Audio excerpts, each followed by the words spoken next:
Dear students, welcome to easy marketing. और आज के सेशन में हम देखेंगे कि 4 types of consumer buying behaviour कौन से हैं। अगर आप सामने दिए गए मॉडल को देखें तो इसमें ऊपर 2 डायमेंशंस नज़र आ रही हैं, हाई इन्वॉल्वमेंट वर्सेस लो इन्वॉल्वमेंट। यहाँ इन्वॉल्वमेंट से मुराद कस्टमर की इन्वॉल्वमेंट है, और जब भी वो महंगी प्रोडक्ट्स ख़रीदेगा तो उसकी इन्वॉल्वमेंट ज़्यादा होगी। जब वो रूटीन या इकोनॉमिकल प्रोडक्ट्स ख़रीदेगा तो उसकी इन्वॉल्वमेंट ख़ुद ब खुद कम हो जाएगी। दूसरी जो डायमेंशंस हैं, सिग्निफिकेंट डिफरेंसेस बिटवीन ब्रांड्स, यानी मार्केट में जो ब्रांड्स अवेलेबल हैं उनके दरमियान बहुत ज़्यादा फ़र्क है फ़ीचर्स के हवाले से, डिज़ाइन के हवाले से, कलर्स के हवाले से, या उनके दरमियान जो डिफरेंसेस हैं बहुत कम हो सकते हैं, यानी एक ही तरह के फ़ीचर्स भी हो सकते हैं। जब आप इन 2 डायमेंशंस को मिलाते हैं तो 4 तरह के बाइंग बिहेवियर्स आपके सामने आते हैं। सबसे पहले है कॉम्प्लेक्स बाइंग बिहेवियर, जिसकी करैक्टरिस्टिक्स हैं कि कस्टमर की इन्वॉल्वमेंट ज़्यादा होगी, यानी प्रोडक्ट्स की प्राइस भी ज़्यादा होगी। और दूसरी साइड पे जो अवेलेबल ब्रांड्स हैं उसमें बहुत ज़्यादा फ़र्क भी है।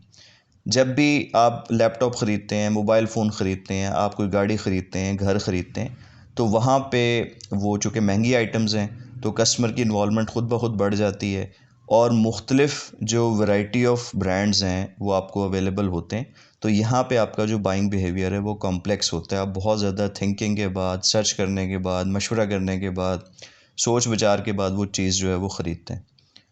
दूसरा है वैरायटी सीकिंग बिहेवियर, जिसमें कस्टमर की इन्वॉल्वमेंट कम होती है, क्योंकि हो सकता है कि उन प्रोडक्ट्स की जो प्राइस है वो बहुत ज़्यादा ना हो, लेकिन जो मुख्तलिफ़ ब्रांड्स अवेलेबल हैं उसमें सिग्निफिकेंट डिफरेंसेस हैं, यानी वैरायटी ऑफ ब्रांड्स जो हैं वो अवेलेबल हैं। मिसाल के तौर पे आप खाना खाने जाते हैं तो आपने लास्ट मंथ में एक जगह खाना खाया, अब आप इस दफ़ा कहते हैं कि जी चेंज करके देखना चाहिए, कोई डिफरेंट जगह जो है वो ट्राई करनी चाहिए। या आप आइसक्रीम खाते हैं तो आप मुख्तलिफ़ फ्लेवर्स जो है वो ट्राई करते हैं। बिस्किट्स खाते हैं तो उसके भी मुख्तलिफ़ फ्लेवर्स जो है वो आप ट्राई करते हैं। तो ये वैरायटी सीकिंग बिहेवियर की मुख्तलिफ़ एग्जांपल्स हैं। तीसरा है dissonance reducing buying behaviour. Dissonance का मतलब होता है उलझन, यानी जब आपकी इन्वॉल्वमेंट ज़्यादा होगी, ऑब्वियसली वो चीज़ें महंगी होंगी, उनकी प्राइस ज़्यादा है, लेकिन दूसरी साइड पे जो ब्रांड्स अवेलेबल हैं उसमें बहुत ज़्यादा फ़र्क नहीं है। सिमिलर फीचर्स हैं, सिमिलर डिज़ाइंस हैं, एक तरह के उसके जो हैं वो कलर्स हैं। तो वहाँ पे आप उलझन का शिकार हो जाते हैं कि कौन सी चीज़ ख़रीदें और किसको रहने दें। तो यहाँ मार्केटिंग एक्सपर्ट्स के तौर पे, एक सेलर्स के तौर पे, सेल्स पर्सन्स के तौर पे आपकी ज़िम्मेदारी बनती है कि कस्टमर की वो जो डिसोनेंस है उसको आपने रिड्यूस करना है। इसीलिए इसे डिसोनेंस रिड्यूसिंग बाइंग बिहेवियर कहा गया।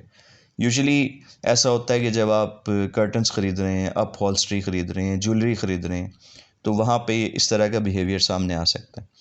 चौथा जो बिहेवियर है उसे हैबिचुअल बाइंग बिहेवियर कहते हैं, और इसमें कस्टमर की इन्वॉल्वमेंट कम होती है क्योंकि प्रोडक्ट्स जो हैं वो चीपर हैं और वो रूटीन में ख़रीदता है। दूसरी साइड पे जो अवेलेबल ब्रांड्स हैं उसमें भी बहुत ज़्यादा फ़र्क नहीं है, तो इसलिए वो बहुत ज़्यादा अटेंशन पे नहीं करेगा। जैसे आप टूथपेस्ट ख़रीदते हैं या ब्रेड ख़रीदते हैं या कुछ और ग्रॉसरी आइटम्स जो है वो ख़रीदते हैं। अब इन बाइंग बिहेवियर्स की थोड़ी सी डिटेल देखते हैं। तो सबसे पहले complex buying behaviour occurs when an individual buys an expensive and infrequently purchased products। यानी ये बिहेवियर उस वक्त होगा जब एक कस्टमर जो है वो एक्सपेंसिव प्रोडक्ट्स ख़रीदेगा जो कि आम रूटीन में बहुत ज़्यादा नहीं ख़रीदी जाती, जैसे कार है, कोई नया घर है, एक्सरसाइज मशीन है।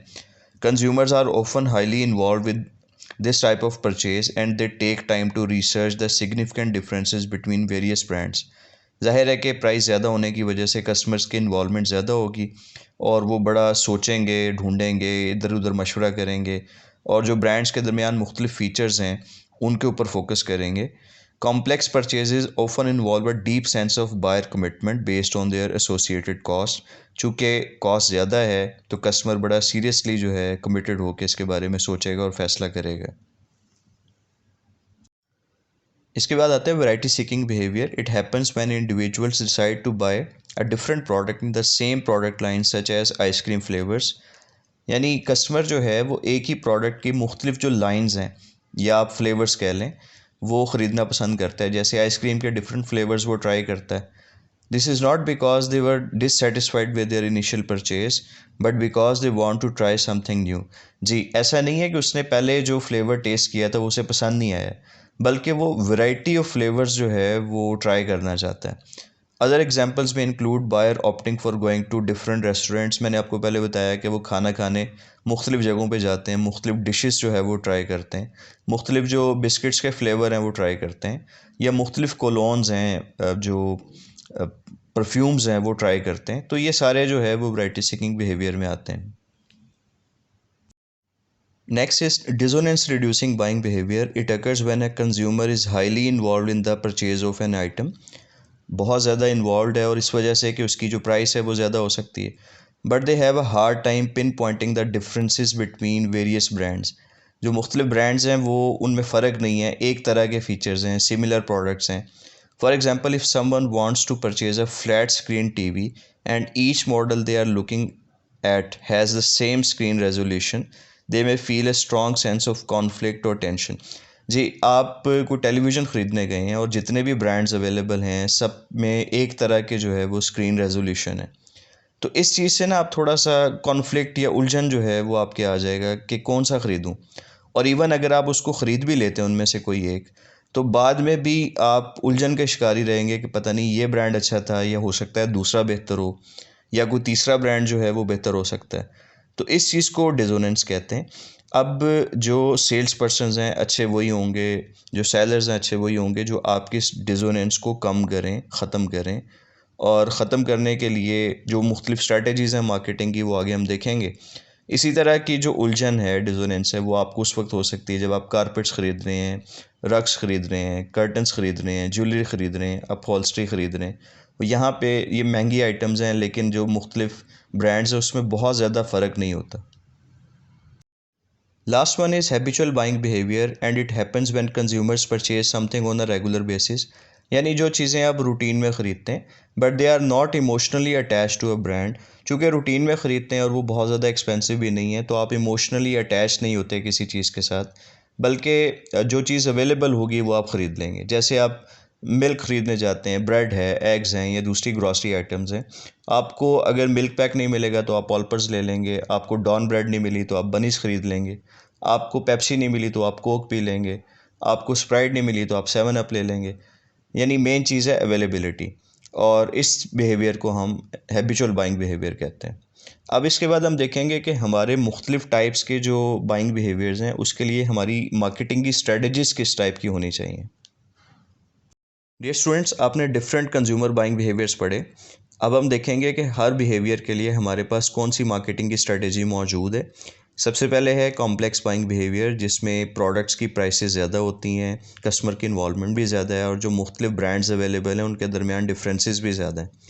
तो इसमें सबसे अच्छी जो सेलिंग टेक्निक है पर्सनल सेलिंग है, कि आपके सेल्स पर्सन कस्टमर के पास जाएं, वहाँ पे जाके अपनी प्रोडक्ट के बारे में डेमो दें, उसके मुख्तलिफ़ फ़ीचर्स को हाईलाइट करें और उसको जो मुख्तलिफ़ ब्रांड्स हैं उनके साथ कंपेयर करें कि किस तरह से आपकी प्रोडक्ट डिज़ाइन में, फ़ीचर्स में, स्टाइल में, एस्थेटिक्स में, क्वालिटी में बाकी जो ब्रांड्स हैं उनसे बेहतर है। दूसरा है वैरायटी सीकिंग बिहेवियर, जिसमें प्राइस तो कम है लेकिन जो ब्रांड्स के दरमियान डिफरेंसेस हैं वो ज़्यादा हैं और कस्टमर जो है उसकी इन्वॉल्वमेंट भी कम है।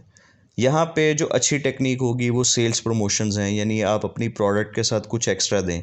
वो प्रोडक्ट 10% एक्स्ट्रा, 20% एक्स्ट्रा हो सकती है, वो by one get one free हो सकता है, वो पैक ऑफ 4 या pack of 3 in reduce price हो सकता है, वो कोई साथ गिफ्ट हो सकता है, और इन सब को आप एडवर्टिजमेंट के थ्रू बताएंगे। तो ये एक अच्छी टेक्निक होती है कस्टमर की जो अटेंशन है उसको ग्रैब करने के लिए।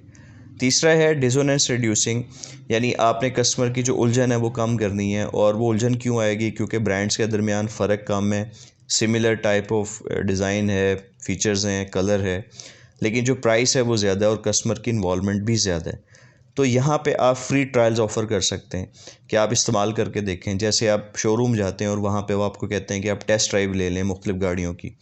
इसी तरह से आप कस्टमर को गाइड कर सकते हैं, आप आफ्टर सेल सर्विस ऑफ़र कर सकते हैं, आप प्रोडक्ट एक्सचेंज या रिटर्न की जो पॉलिसी है वो रख सकते हैं। तो इस तरह से कस्टमर की ये हेल्प करेगा उसकी जो डिसोनेंस है उसको कम करने में।